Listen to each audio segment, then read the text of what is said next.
You're tuning into Black and White Sports on YouTube. The no-holds-barred truth on sports.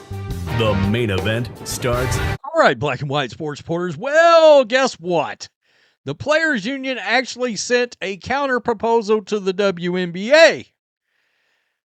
And the WNBA promptly rejected it into outer space. They Dikembe Mutombo that thing right back into the sun and said, we are not doing this revenue sharing thing. We keep telling you that, and for some reason, you don't seem to understand that.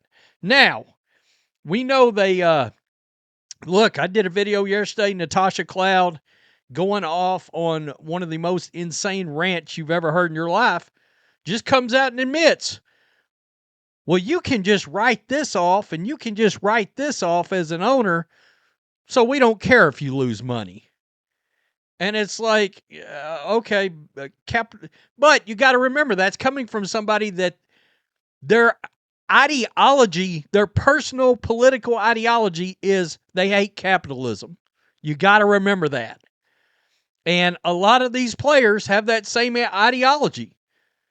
So how do you talk business with somebody like that doesn't care? I mean, who doesn't want the business they work for to be fruitful and profitable and blah, blah? I mean, what are you doing there?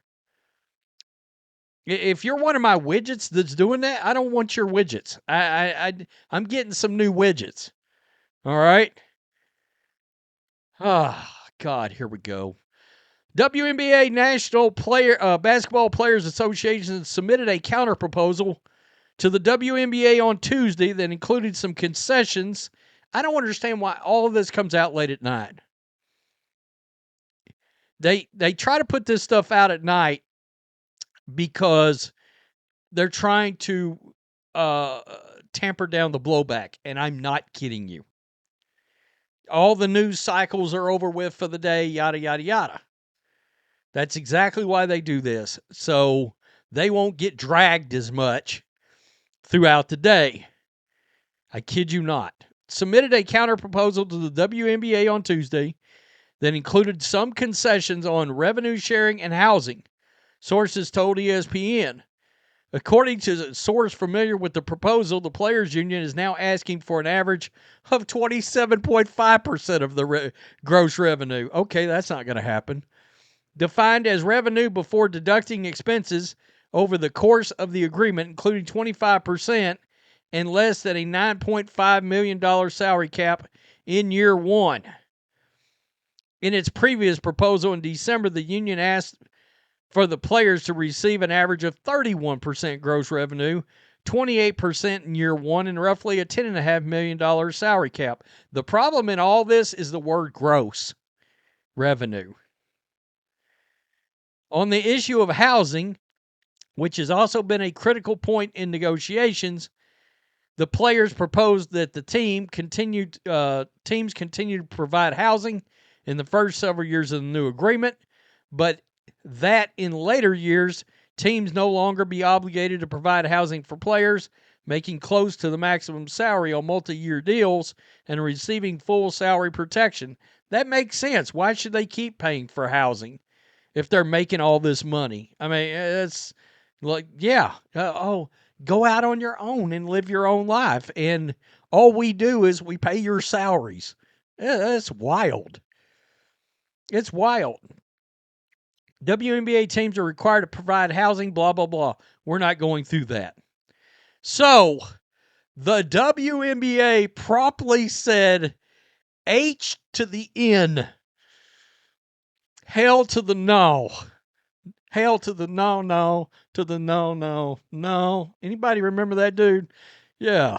Anyway, wow. WNBA fires back at Players Union over unrealistic counterproposal. I mean, if there had been ink involved in that statement, it wouldn't have been dry.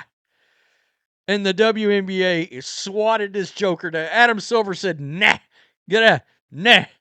We're not doing that because for some reason you don't know the difference between gross revenue and net revenue. WNBA released a fiery statement late Tuesday night calling the Players Union latest collective bargaining agreement proposal, quote, unrealistic, as the two sides remain at odds with the 2026 season scheduled to start in 80 days.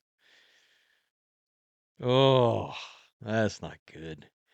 The Women's National Basketball Players Association submitted a revised proposal hours earlier. Prior to that, included some concessions on several hot button topics. You can't call that revenue sharing. I mean, come on. They dropped it 2.5%. The league wants them to drop the gross part altogether because it's gross. But the WNBA said its modifications were not enough, and the proposal as it stands, quote, would cause hundreds of millions of dollars of losses for our teams. Well, according to Natasha Cloud, just write it off. Write it off. No big deal. They don't care if these owners ever make any money off this league. It's so wild to me. We still need to complete 2 drafts and free agency before the start of training camp and are running out of time, a league spokesperson said in a statement. We believe the NBA's proposal would result in a huge win for current players and generations to come. So there was a little bit more specificness to this retort right here. Amid the now 16-month negotiation, the league has continuously emphasized the importance of business health and sustainability. A source familiar with the situation told ESPN the league projects the new plan, the one they just handed in last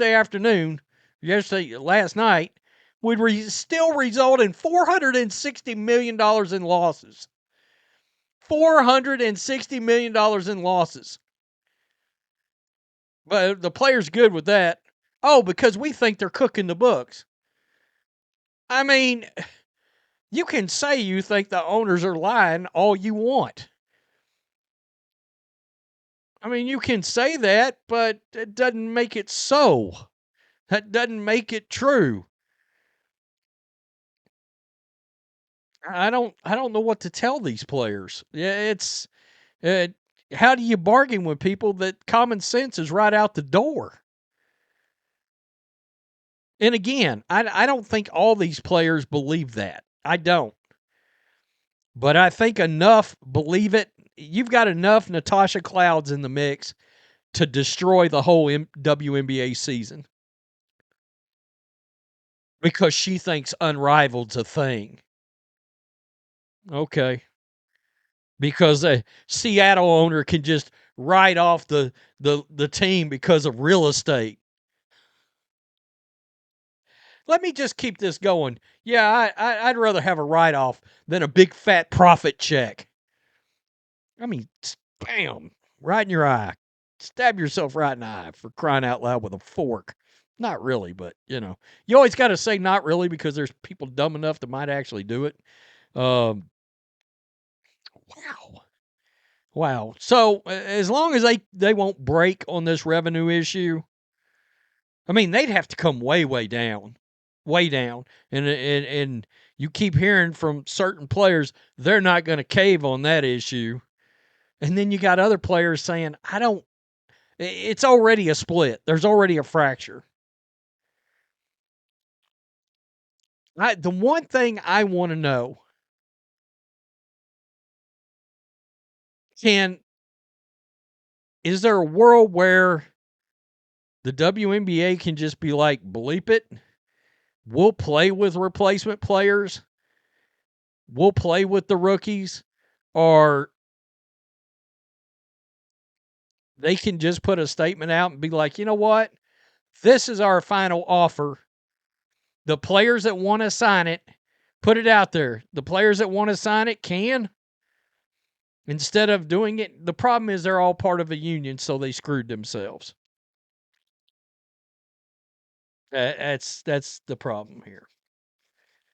I don't think we're getting a season.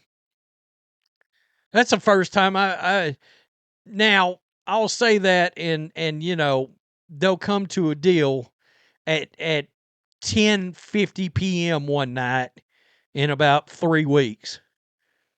If a deal gets done, that's how it'll get done. Tell me what you think. Peace. I'm out. Till next time. Thanks for watching the show. Be sure to like, comment, and subscribe. Be sure to tune in next time on Black and White Sports.